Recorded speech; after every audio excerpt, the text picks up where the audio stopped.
Hola con todos, yo soy Edelvid Alonso Aldevilla, yo internista trayéndoles el capítulo siguiente de la Asociación Latinoamericana de Diabetes. Vamos con este capítulo. Bueno, es una guía de la Asociación Latinoamericana de Diabetes sobre el diagnóstico, control y tratamiento de la diabetes. Es una edición del 2019 impreso en Barcelona, pero también en México. Esta guía tiene 14 capítulos y hoy nos corresponde desarrollar la clasificación de la diabetes que corresponde al segundo capítulo. ¿Y qué contiene este segundo capítulo? Es un capítulo relativamente corto, básicamente la clasificación de la diabetes y las etapas que ésta tiene en algunos pacientes en particular. Y la clasificación de la diabetes se basa fundamentalmente en su etiología. Eso siempre se debe tener en cuenta, o sea, ¿qué causa la diabetes mellitus? Pero también en las características fisiopatológicas. Y adicionalmente incluye la posibilidad de describir la historia natural en el que se encuentra la persona. Es muy importante para hacer, uno, el diagnóstico evidentemente, dos, para hacer el correlato clínico patológico y para establecer una terapéutica adecuada.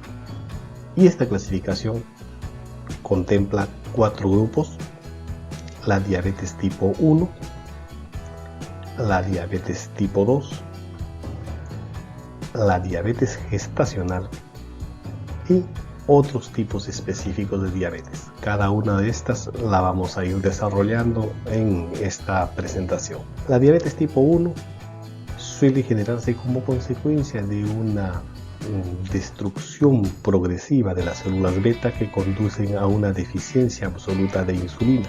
Básicamente el páncreas no funciona desde el punto de vista endocrino y lo que hace es no segregar insulina.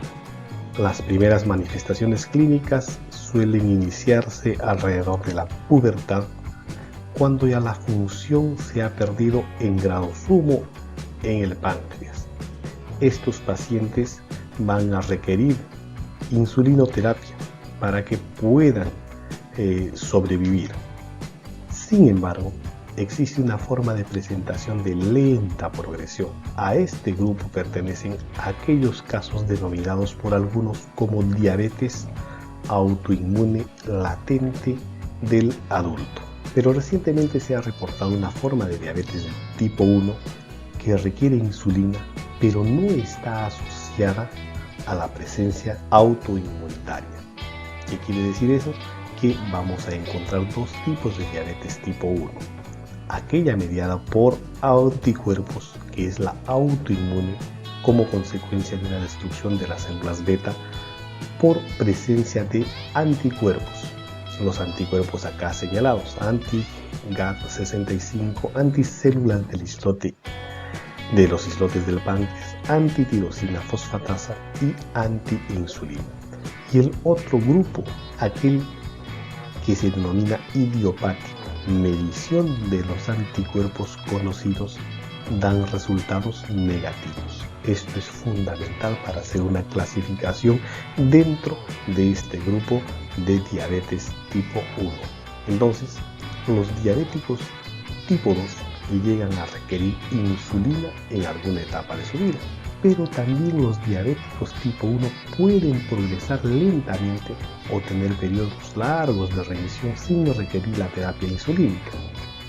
Esto ha sido una condición para que se eliminaran los términos no insulino e insulino dependiente para referirse a estos dos tipos de diabetes, puesto que estas denominaciones lo que suelen hacer y generar es confusión. Por eso es el que se ha retirado las denominaciones de no insulino o insulino dependientes. En cambio, la diabetes tipo 2 se presenta en personas con grados variables de resistencia a la insulina y alguna deficiencia en la producción de la misma. Ambos fenómenos pueden estar conjuntamente en algún momento para que se eleve la glicemia. Debe haber un desbalance de las dos situaciones para que esta persona adquiera una hiperglucemia persistente en condición de la diabetes en sí. Bueno, el exceso de peso sugiere la presencia de resistencia a la insulina. La pérdida de peso sugiere una reducción progresiva en la producción de la hormona y evidentemente esta persona va a estar delgada, ¿no? Aunque este tipo de diabetes, me refiero a la diabetes tipo 2, se presenta principalmente en adultos, su frecuencia está aumentando últimamente en grupos etarios menores, vale decir, en niños y adolescentes, pero que tienen una característica en común, que son obesos. Bueno, cuando tenemos pacientes que tienen menos de 40 años, la clasificación de estos para establecer si son diabéticos tipo 1, diabéticos tipo 2, otras formas de diabetes, se hace compleja esta clasificación. Sin embargo, todos ellos se ha observado que tienen obesidad, deficiencia severa en la secreción de insulina que condiciona a la vez hiperglicemia y esta es de difícil control. También se ha observado que presentan varios componentes del síndrome metabólico. La mayoría de estos pacientes presentan varios componentes del síndrome metabólico. Y la tasa de complicaciones crónicas y la discapacidad temprana también es alta. ¿Qué es el síndrome metabólico? Es la conjunción de varias patologías que hacen de que la sobrevida de los pacientes y el riesgo cardiovascular aumente. ¿A cuáles me estoy refiriendo? A la hiperglicemia, la dislipidemia, la obesidad central y la hipertensión arterial. Algunos otros factores, el sedentarismo, el tabaquismo, el hábito enólico, el hígado graso, etc. Y algunos de estos pacientes además son portadores de mutaciones en el gen de la diabetes tipo mono y en especial las localizadas en el HNF1-alfa, el factor nuclear del hepatocito 1-alfa. Todo este comportamiento se ve con mayor frecuencia en pacientes de Latinoamérica, comparado con otras regiones del planeta. Es fundamental hacer una identificación y una referencia a un servicio especializado en diabetes para que no tengamos secuelas a posteriori y para que podamos tener pacientes con un buen control metabólico. El tercer grupo está asociado a la presencia de la diabetes mellitus gestacional. ¿Y cómo se define esta diabetes mellitus gestacional? Se define como una alteración del metabolismo de los hidratos de carbono, de severidad variable, o sea, puede ser leve, moderada, severa, que puede traer complicaciones, que se inicia o se reconoce por primera vez durante la gestación, durante el embarazo. Y esta es independientemente de si se requiere o no insulina, o si la alteración persiste después del embarazo, y no excluye la posibilidad de que la alteración metabólica haya estado presente antes de la gestación. La mayoría de los casos normalizan su glicemia después de la resolución del embarazo. O sea, estas pacientes, la gran mayoría, al término de la gestación, van a llevar a valores normales sus glicemias. Sin embargo, siguen siendo un grupo de riesgo, aunque el riesgo a tener diabetes a mediano plazo es mucho mayor. Por eso siguen siendo un grupo de riesgo. ¿Y qué es lo que se tiene que hacer con estas pacientes que han hecho diabetes gestacional? Básicamente lo que se tiene que hacer es una vigilancia a largo plazo y la implementación de medidas preventivas de la enfermedad.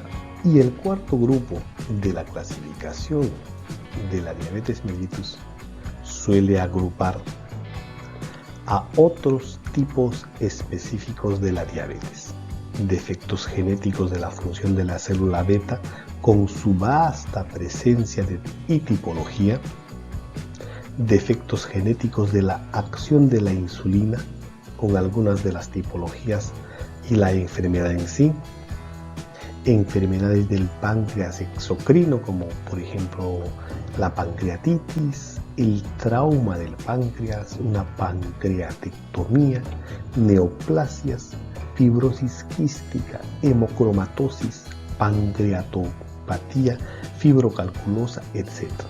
Estos no son frecuentes, sin embargo se debe de tener presente cuando hagamos el diagnóstico diferencial o el diagnóstico definitivo relacionado a por qué nuestro paciente tiene diabetes mellitus.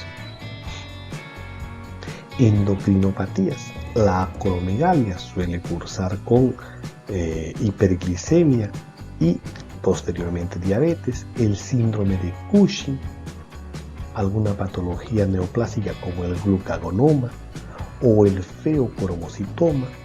Estos están dentro de las poliendocrinopatías, el hipertiroidismo, otra patología como el somatostinoma, el aldosteronoma y otros.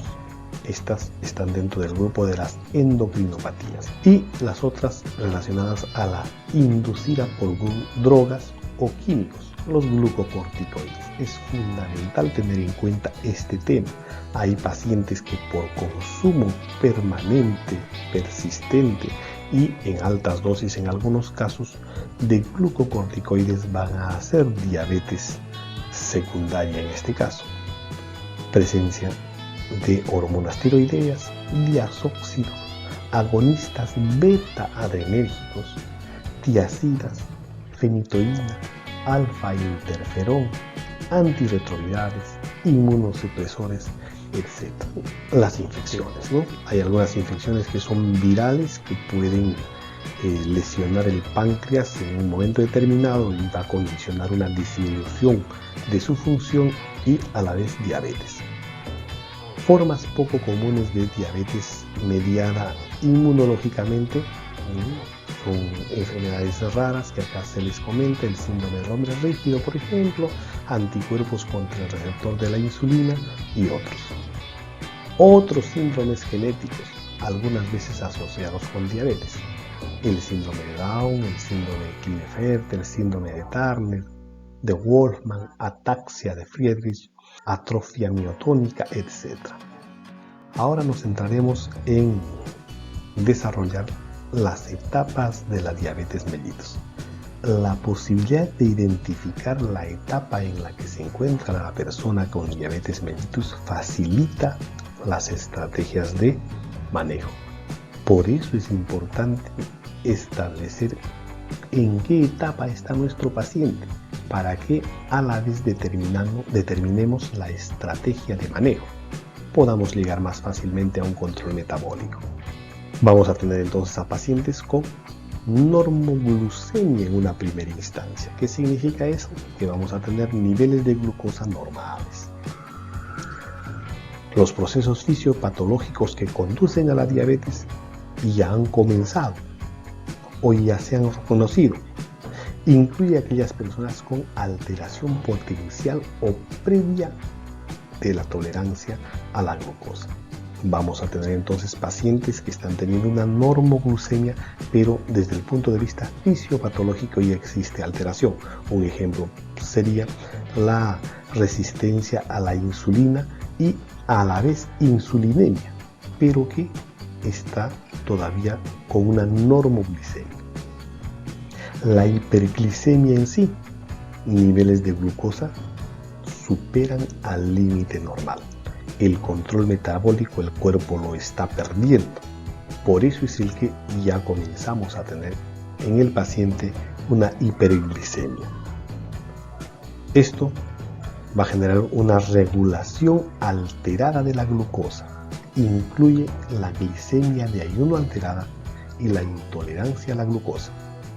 Y posteriormente la diabetes mellitus en sí, que a su vez vamos a dividirla en diabetes mellitus no insulino requiriente, diabetes mellitus insulino requiriente para lograr control metabólico y la diabetes mellitus insulino requiriente para sobrevivir. Esta es la que verdaderamente se podría denominar como diabetes mellitus insulino dependiente. Y bueno, esta clasificación de la diabetes la podemos estructurar y resumir en este cuadro, ¿no? La diabetes tipo 1 va a tener en un principio una regulación normal de la glucosa. En la medida de que este control metabólico se vaya afectando paulatinamente, vamos a tener glicemias de ayuno alteradas o intolerancia a la glucosa, que en un principio todavía se va a compensar y no va a requerir insulinoterapia, pero después, para poder controlar los niveles de glucosa, se va a tener que utilizar insulina y van a llegar a puntos en el que el paciente necesita sí o sí la utilización de insulina para sobrevivir. Estos son los insulino dependientes propiamente dicho, o sea, son los insulinos requirientes para sobrevivir. En el paciente diabético tipo 2 vamos a tener pacientes con un control metabólico todavía adecuado, con una normoglicemia y luego la hiperglicemia, en la que se va a llegar probablemente la más de las veces al uso de la insulina para control.